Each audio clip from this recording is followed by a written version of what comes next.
أواج تبلو كنت تواجهنا ده تكسر لنا ما نقص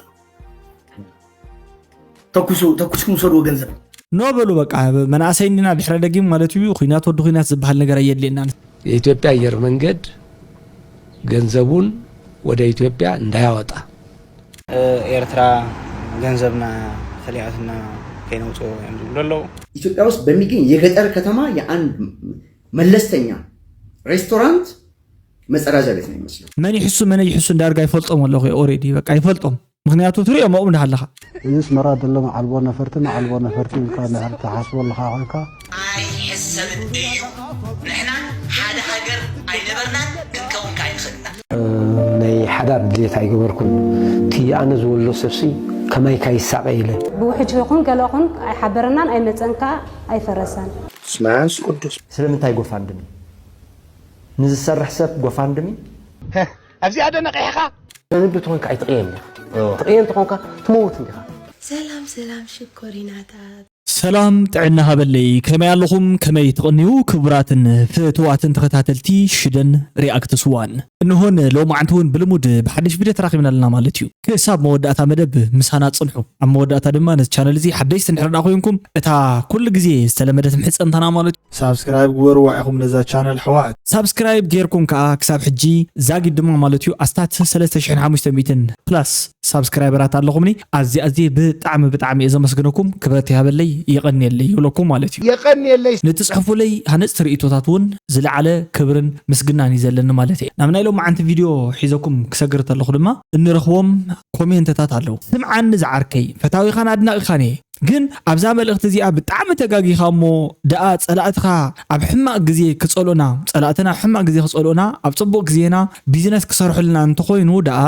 ጸላእየ ክትብሎስ ከመይ ጌርካ ኣብ ጥቕሚ ዝቐርበካ ጸላእኻ ዝበኣስ እዩ ዝተረፈ እዩ ከጥፈካ ተጋሩን ከም ዝተቀርቦ ዘለኻ ሓሳብ እዩ ክሳብ ሕጂ ዘጥፈአና ዘሎ ቀተልትና ንሕጉሰሉ ፈተውትና ንርሕቀሉ እናተሰርሐሉ ዝመፀ እዩ ዝበለኒ ማለት እዩ ኣብ ናይ ናሆም መስተ ናብ ኮንሰርት ከይመጽእ ተኸልኪሉ ኢለ ዘቕረብኳ ቪዲዮ እዩ ማለት ናሆም መስተ ሓደ ንበይኑ ይተኸልኪሉ ነይሩ ካብቲ ኮንሰርት ሲ ንበይኑ ይተኸልኪሉ ንበይኑ ክብለኩም ሚልዮን ሃይሉ እሺ ተስራሕ ተባሂላ ተፈቂዱላ ናሆም መስተ ድማ ንፕሬዚዳንት ኢሳያስ ስለዝደረፍካ ተባሂሉ ካብ ኮንሰርት ተኸልኪሉ ማለት እዩ ስለዚ ሓደ ተደርፊ ኣብ 2018 ዓመተ ምህረት ዝተደረፈ ደርፊ እዩ ከም ዝተባሃለ ንሕርዳ ኮይኑ ብድሕሪኡ እውን ቀፂሉ ማለት እዩ ንሰላም ንፍቅርን ኣብ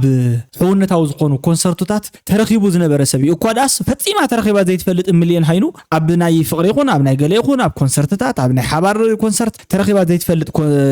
ጓለንሰይቲ ፈቂድኩም ላ ነርኩም ይኹም ምሽ ስለዚ እዚስ ፈሊኻ ምርጻም ዝበሃል ፈሊኻ ሰላም ፈሊኻ ፍትሒ ፈሊኻ ልምዓት ፈሊኻ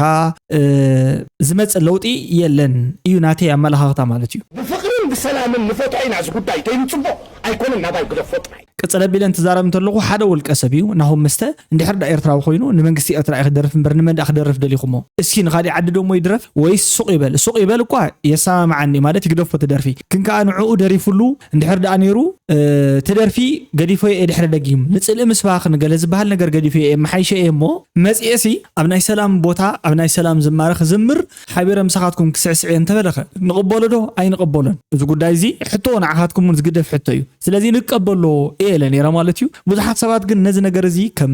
ኔጋቲቭ ወይ ከም አሉታ ሪኢኹሞ ማለት እዚ ሲ አካል ብርትዕና አካል ጥንካረና አካል ሓድነትና አካል ሰላም ደለይት ምዃንና ዘርኢ ነጥብ ዳ እምበር ንሕናሲ ጽሊ ከም ዘይንጉስኩስ ዘርኤና ነጥብ እዩ እምበር ንዝመፀና ሓንጎ ፋይል ካብ መቀባል ባህልና እምበር መኽበርቲ ሰባት ምዃንና ይዝሕብር እምበር ሓደ ውልቀ ሰብ ወይ ከደራፈ ሲኢና ከም ዘይኮንና ትፈልጡ ኣለኩም ዝኾነ እዋን ታይ ዝብል ሰሚዕ ነራ መሲልኩም አብርሃም ገረመድን ብጣዕሚ ፍሉይ ስነጥበባዊ ዝኾነ ሰብኣይ እንዳመስጎነ ሰሚዕ ነራ ሓደ ኤርትራዊ ስነጥበባዊ ኣሎ የመስግኖ ነይሩ ታይልዎ ምስተራኸቡ ሰላም ተባሂሎም ድሓንዶ ከመይ ገለ ተባሂሎም ማለት እዩ መቕሉል ኢልዎ ንምንታይ ግጥምን ዜማን ሓቢርና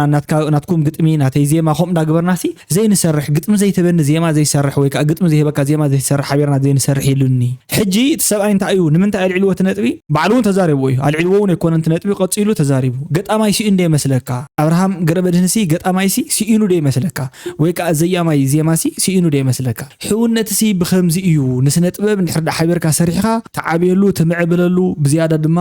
ኣብ ዓለም ማለት እዩ ዘለካ ድሌታት ተንፃባርቀሉ መን ምዃንካ ትፈለጠሉ እዩ እንድሕር እንዳተረሓቅካ ሰሪሕካ ድማ ሽግር ትፈጥረሉ ባእሲን ኩናትን ወርኩናትን ተምፃሉ እዩ ስለዚ ኣነ እውን ናተይ መወዳእታ መኸንበት ናይቲ ሓሳብ እዚ ዝገብሮ ስነ ጥበብና ንፅቡቅ ንጠቐመሉ ዝብል እዩ እንድሕር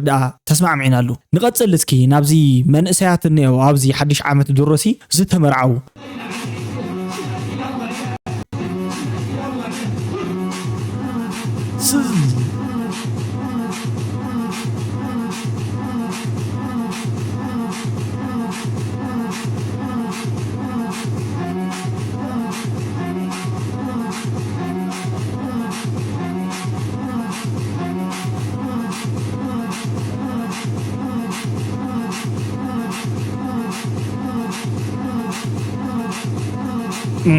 መጀመሪያ መርዓኹም መርዓ አብርሃም ሳራን ይግበረልኩም የዝብለኩም ቅጽለብልኩም አፍታ መርዓ እዚ አዘሎ ሰብ በሙሉ ሳብስክራይብ ተገበረ ነዛ ቻናል ተወጽዩ አነ ሓላፍነት ይወስደላ ነገረኩም ኣለኹ ብዝኾነ ደስ ስለዝበልኩም ነምጥኩም ዘለኹ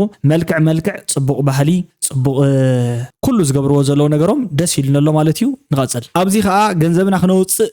አይካልናን ተኸሊና ኢና ዝብል ዘረባለሁ ካብ መን ንስማዓዮ አስመራ ጣቢያ ያለው የኢትዮጵያ አየር መንገድ ተወካይ ገንዘብ ከሽያጭ የተሰበሰበ ገንዘብ ወስዶ ሊያስቀምጥ ሲል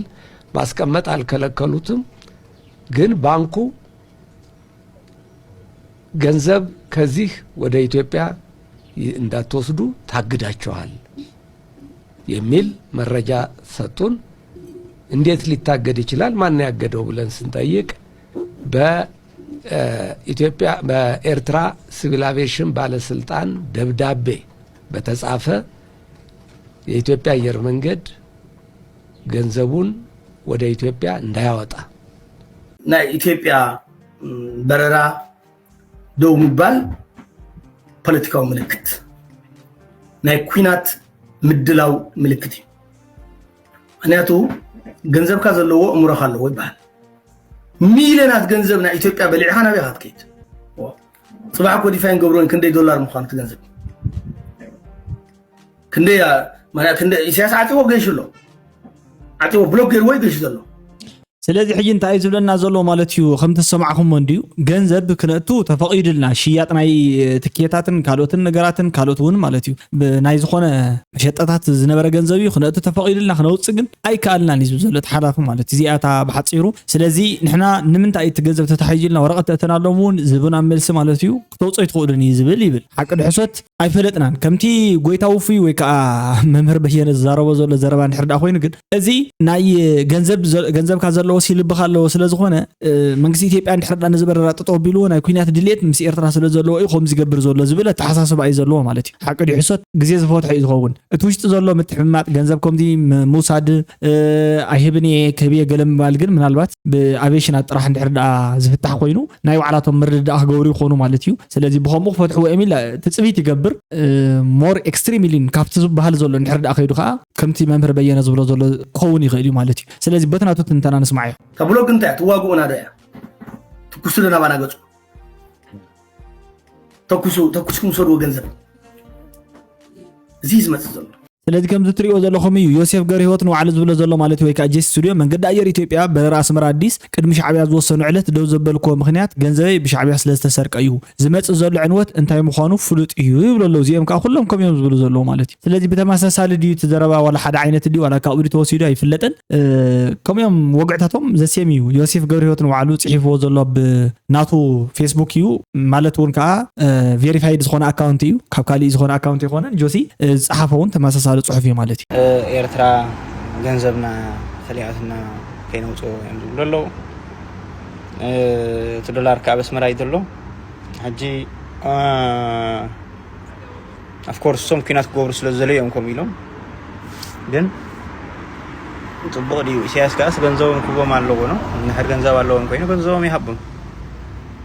እዘይ ኮይኑ አባና ዝለመዶሲ አብ ካልኦት ገብሮ ጽቡቕ አይኮነን ነው ከምዚ ምክንያት ዘዕድም ገለ እዩ እዚ ነገር ናበዮም ዝኸዱ ወሎ መስለኩም ኢሳያስ ምስ ግብጽ ተሰሊፉ ደሎ ምስ ሶማል ባህል ሀገር ተሰሊፉ ደሎ ሕወሓት እውን ቶም ነበራት ሕወሓት አይ ቲንክ ምስ ኢሳያስ እዮም ዘሎ በዓል ደብረጽዮን ገለ ማለት እዩ بعد جيتاቸው ጎራሓትም ባይኔ ሚኒስ ኢሳያስ ጋር ጠፍ ምስ ዶክተር አብይ ሜሮን ዝወለ ነገር የሰማማዕኒ በትናቲ ሐሳብ ማለት እዩ በየሰማማዕ ትክክለኛ ኢዴዝ ግምት አተሐሳሰባ ናኡ ገጽ ይመስል ግን ይመስል ማለት ሪያሊቲ ንሐቅነቱን ጸኒሑ ድሕር ግዜ እንዳጎለ ዝወጽ እንትኸውን ከምቲ ዘሎ ፐርስፔክቲቭ ወይ ካት ዘሎ ዳይሜንሽን ክትሪኦ ከለኻ ግን ማለት እዩ ሓደ በዚ በሶማሊያ ገለት ትፍክር ገለላ ማለት እዩ ምስ ግብጽውን ኮምታት ይፋኻኸራሎ አንክልቲ እንሳተን بحساب كوينن بزيون كاي فكر له اب تግራይውን ከም ትሪኦ ዘለኹም ይክልተ ዳይናሚክ ዝሆነ መንገድታት እዮም ዘለው ናበይ ከም ዝወስዱ ይፍለጡ እንተም ናይ ትግራይ እኮ ናበይ ከም ዝወስዱ ይፍለጡ ሓቅን ምዝራብ ማለት ናበይ እዮም ዘብጽሑ ኣብ መንገድም ዝቆረጹ ገለገላ ይፍለጡ ብዙኾነ ብዙሕ ዝተባሃለ ለምቀነ ብዙሕ ዝተባሃለ ነገራትስ አሎ ንሰምዑ ዘለና ማለት ከቀጥል ንስኻ መን ይኻዚ ኤርፖርት አይደለም መጸዳጃ ቤቱ እንኳን ለኤርፖርት አይደለም ለተራ ሬስቶራንትና ሆቴል የማይመጥን ኤርፖርት እንደነበራቸው ደጋግሜ ነግራቸዋለሁ። ኢትዮጵያውያን አስመራ 4 ጊዜ ሄጄ 4ቱንም ጊዜ መጸዳጃ ቤቱ የኤርፖርቱ መጸዳጃ ቤት ኢትዮጵያ ውስጥ ያለ የአዲስ አበባ አይደለም።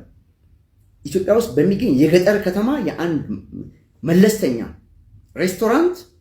መጸዳጃ ቤት ነው የሚመስለው። ኤርፖርቱን ተውት፣ ሻንጣችሁን ፈልጋችሁ አታገኙ።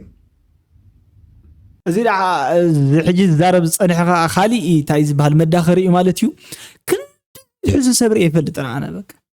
ክንዲ በቃ አነ ሕጂ ኣብዚ ናይ ስራሕቲ ኣብዚ 2 ዓመት 3 ዓመት ገለ ዘሪኦ ዘለኹ ነገር ታይ መስይልኩም መን ይሕሱ እንዳርጋ ይፈልጦም ኣለኹ ኦሬዲ በቃ ይፈልጦም ምክንያቱ ትሪኦ ማኡም እንዳሃለኻ 5 ግዜ ይኾኑ 5 ሰብ ይኾኑኻ ማል ዛረቦ خالي ድሕር ጽባሕ ዛረቦ خالي እዩ ሕጂ ኻታ ይብለሎ ሽዑ ከምዚ ዝበለ ሪኢና ይንፈልጥን ከምዚ ዝበለ ሕውነትን ፍቅርን የለን ገለ እንዳበለ ጸንሕሞ መወዳእታ አነ በቃ ከምዚያ ሕማቅን ዛረብ ጽቡቕን ዛረብ ሲ አነ ሕሾክ كم إلكاس ضربالله مودة أنا بعلي هاي لدي ديفيد كويري الله خالص ايشي اسكي 24 لما نقدر ياخذ داخلي تاعنا مع البنا فرت بصحه يس مراد اللي مع البنا فرت كان حتى حسب الله هكا او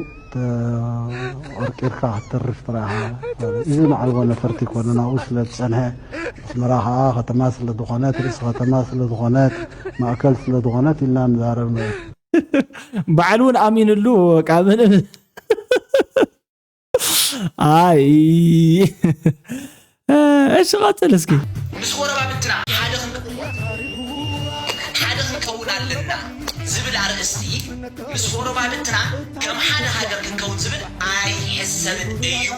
نحنا حدا هاجر اي نبرنا كون كاين خدنا كم غربا بنتكن ناي حبر بحلنا ابزغ نسامع لنا كم غربا بنتنا حبر بحلنا مش غربا بنتنا ابزانه تفسي اكلير كنغبرالنا ابزي اتكات حيكون اسكي ناي ممر جبل نغلص ناي حدا بديت ايغبركم تي انا زولو سفسي كما يكايساقيله انا تحلنا سيتحققت النراب نفسنا تي ودي زولس يا دنجيتني انا كو خمزي له تسقيمي ناي مانن نسقم جلني ما انا تربيشه تمزع بيني كوينه زي ابي ولاس انتي جبر بزبلمبر معدار مصلا قال يكون ኣብዚ ሕጂ ናይ መምህር ጀበል ዝነበረ ጉዳይ ብዙሕ ሰሚዑኩም ይኹም ብዙሕ እውን ተባሂሉ እዩ ማለት እዩ ብዛዕባ እቲ ሶሻል ሚዲያ ኣፍሉጠ ስለዘይብል ከምዚ ኮይነ ኢሉ ዝተዛረበውን ከም ዘለዎ ማለት እዩ ኣነ ግን ሓንቲ ዘረባ ክዛረብ ኣብ ኣወሲኸ ዝዛረባ ድማ እዚኣ እያ ማለት መምህር ጀበሊ ከም ንሪኦ ዘለና እንድሕር ኮይኑ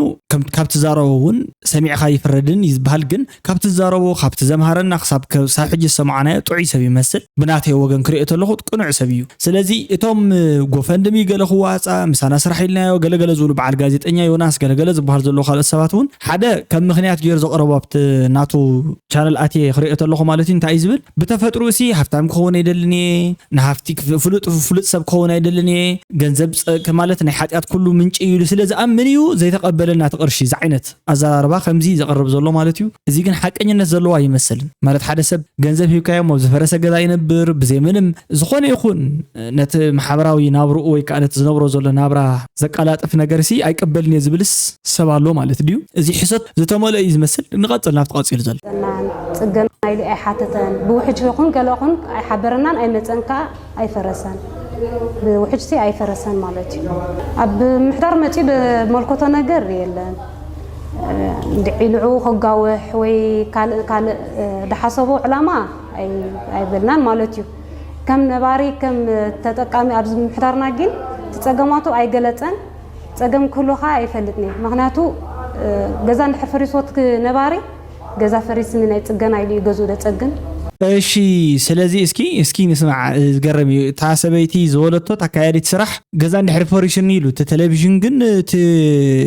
ዩቲዩበር ግን ዘርእየና ነበረ ገዛ ከም ዝፈረሶ በቲ ሓደ ወገን ከዓ ዝረኣኽዎ ኣነብቲ ገዛ እምበር ንክገጹ ኣይነበሮን ፈሪሱ እዩ ነይሩን ሙሉእ ብሙሉእ በርኢ ለይግምትን ከዓ ማለት እዩ ስለዚ ፈሪሱ እዩ ዝብል ወይ ገዝኡ ኣይኮነን ኢኹም ትብሉ እምበር እንታይ እዮም ዝብሉ ዘለዎ እንትም ሰብ እሺ እስኪ ንስማዕ ንመን ሃጎፋ እንደምተውፅኻሉ ዓይኒ ብርክ ዘለዎ ልዕለ ናዝወይ በብርኩዝ ዘተንፍስ ይወዱ ጀበሊ ይመላሉ ስለምንታይ ጎፋንድሚ ንዝሰርሕ ሰብ ጎፋንድሚ እንታይ ማለት እዩ ትርጉም እንታይ ዕላማ ድሕርቲ መጋረጃ ጎፋንድሚ እንታይ ዘሎ ንዘይሰርሑ ሰባት ጎፋንድሚ ከነውፅእ ይግባአና ድዩ ከነተባብዖ ግባእ ድዩ ንዘይሰርሕ ሰብ ጎፋንድሚ ክተውፃሉ ሲ ሕልናዊ ተቐባልነት እውን ዘለዎ ይኮነን ምንባብ ከዓ ጥዑም ምንባብ ጽቡቕ ተዘንብብ ነይረ ሕጂ ጋዜጠኛ እዚ ከምኡ ይመበለን ሕጂ ኣነ ጎፋንድሚ ኣይተዋፅሉ ዝብል ካብቶም ዘመሓድሩ ካብቶም ካልኦት ሰባት ዝኾን ማለት እዚ ጥዕዩ ታሰበይት ተዛረቦ ምንም ኣይመሰለን ነይሩ ግን ሙሱ ዝሰርሕ ሙሱ ዝለፍዕ ሙሱ ዝደክም ሰብ እንዳረኣዮ እሞ ከዓ ሓዳር የብሉ ገለ የብሉ ጠዋር የብሉ ጎፋንድሚ ከይዋፃሉ ከምዚ ዓይነት ሽንጥ ገቲሩ ዝማጎተሲ ንምንታይ ሓቢርና ዘይንደኪ ካብ ኣነ ዝበልዑስ كلبي بلا عيوز عينته الزراربة بتعم زحزن قدائي مالتيو أتصل حزن لكم بزح. نبدو تكون كأي تقيم تقيم تكون تموت انت تموت كيف كأ نفسك أخوات تقتل زلا. تريت كلا. حجي وإذا مريض ياسين 4 ساعة عمسنا نتينا. أنا حدود توسنا على معاسب زي قدس. أنا تبون قاعد أزام مدرسة عيلنا. أنا كلا. تريت كلا. أكن دي تبو نعكر إنه كله في شيء زبلسي. واي نوجد نزوسنا نقنا دونا وسوسنا كم زي أنا بل رأيو حلفة رأيهم دوكو يحلفوا له ندابل كذا الألم كاتنبر إن 7 عامات وبول كسب تاريخ هينكو بايزوي عاماتنا بتعمي إنزجر ما مالتي تان عاماتنا سن 7 جلس بول كسب تمزينكم حبيرنا خنزارة من تلنا أنت ترينا جنكم يكون حبيرنا أنت نزارة من تلنا كلنا حبيرنا ننبروي كحبيرنا نموسل مثلا يقوم يتجيجا أنا مش جن بول كسب عقلنا علميها أفارقنا يعني لنا سلزي نتنزف فرقنا يعني عامات سن تأخذ غلي شنكتن زغلي مبلعن تامطو بقى يتسمعني بابا وناس يا بزح صبايت سمعني خا بقين سمع زلناكو بزح سب ننو علي بالع يزل سنت سلام كم زلو ورخيناتن غزعم زعمن مئكاب بقى لمود كوينو مالت يا كبابينا نوبلو بقى مناسيننا دحر دغيم مالتيو خينات ود خينات زبحال ነገር يدلنا نسب كالي يمهز نحنا خا كالي نمهز ወይ ከዓ خالي مهزلنا ስለዘሎ نحنا እንታይ ንገብረልና ማለት ብስተኻልና መጠን ሰላማው መማረጽ ተጠቀም ጽቡቕ ዝብሃል አካይዳ ንኽህልወና ንባዓልትና ዘለና ረዲእትን ዋጋን ግምትን ኣብዚ ዓለም ዘለና ዓድመ ጸብጺብና ከምውል ቀሰባቱን ከም ሓበራውን ተረዲና بزي انت نزازمو انت ننبب نفلتنا انت نخيد ازي صبغو يزبل قمتات علني لوام كنا خونا لكم يزمنا نحنا غنيوتا ود لايت نحنا حضرت حواتي ما نطيب